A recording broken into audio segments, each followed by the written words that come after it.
7 سال کی صدف کی چیخ فضا میں گونج رہی تھی۔ سفید کفن میں لپٹی اپنی ماں کی لاش کے سامنے وہ بڑی کانپ رہی تھی۔ سرد ہواؤں میں بھی اس کے شریر پر پسینے کی بوندیں چمک رہی تھیں۔ اس کی آنکھوں میں نہ آنسو تھے نہ آواز، صرف ایک سوال، میرا کیا ہوگا؟ جنازوں کے بعد سب لوٹ جاتے ہیں، لیکن صدف کا دل وہیں رہ جاتا ہے۔ عمران اسے گھر لے آتا ہے، مگر فریحہ کی آنکھوں میں نفرت کی چنگاریاں ہیں۔ صدف کو ایک کمرے میں اکیلا چھوڑ دیا جاتا ہے، جہاں ایک کھڑکی ہے جس سے باہر صرف ایک سوکھا پیڑ دکھائی دیتا ہے۔ یہی کھڑکی بن جاتی ہے صدف کی دوسری دنیا۔ یہ میرا کمرہ ہے؟ صدف نے دروازے کی چوکھٹ پر کھڑے ہو کر دھیرے سے پوچھا، لیکن جواب میں صرف فریحہ کی سرد نظر ملی۔ زبان بند رکھنا، زیادہ سوال مت کرنا۔ یہ پہلا دن تھا اور پہلا زخم بھی۔ شام کا وقت تھا، گھر کے کونے میں پرانا چولہا جل رہا تھا۔ فریحہ نے اپنے بیٹے علی کے لیے سبزی بنائی اور صدف کو روکھا سوکھا ٹھنڈا دال کا کٹورا پکڑا دیا۔ چپ چاپ کھا لے، احسان کر رہی ہوں تجھ پر۔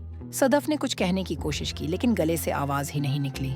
وہ پلنگ پر جا کر بیٹھ گئی اور کھڑکی سے جھانکتی رہی۔ باہر وہی پیپل کا پیڑ، وہی خاموشی، لیکن اس خاموشی میں ایک بے آواز چیخ چھپی تھی۔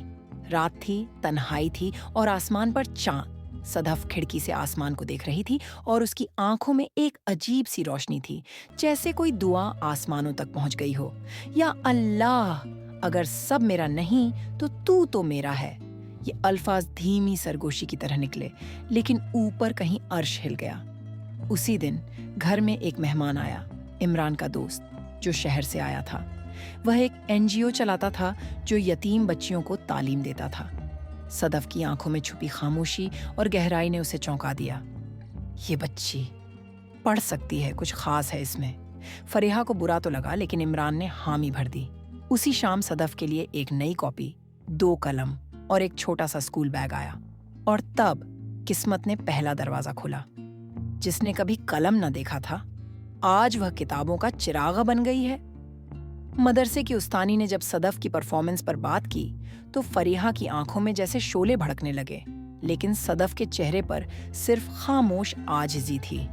صدف مدرسے میں اپنی کلاس کی ٹاپ پوزیشن لاتی ہے، استانیاں اس کی تعریف کرتی ہیں، محلے کی خواتین اس کی تمیز اور علم سے متاثر ہو کر عمران سے پوچھتی ہیں، یہ لڑکی واقعی تمہاری بھتیجی ہے؟ یہ تو قسمت کی شہزادی ہے۔ فریحہ کی جلن دن بدن بڑھتی جاتی ہے۔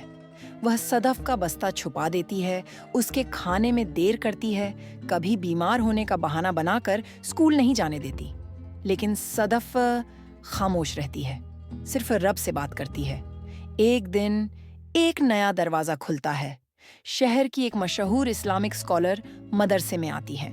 وہ صدف کی قرات، ادب اور بات چیت سے اتنی متاثر ہوتی ہے کہ اسے اپنے ادارے میں اسکالرشپ پر داخلے کی پیشکش کر دیتی ہے۔ فریحہ کے پیروں تلے زمین نکل جاتی ہے اور دیکھنے والوں کے دل خوشی سے بھر جاتے ہیں۔ اب صدف صرف یتیم نہیں، اب وہ علم کی روشنی بن چکی ہے۔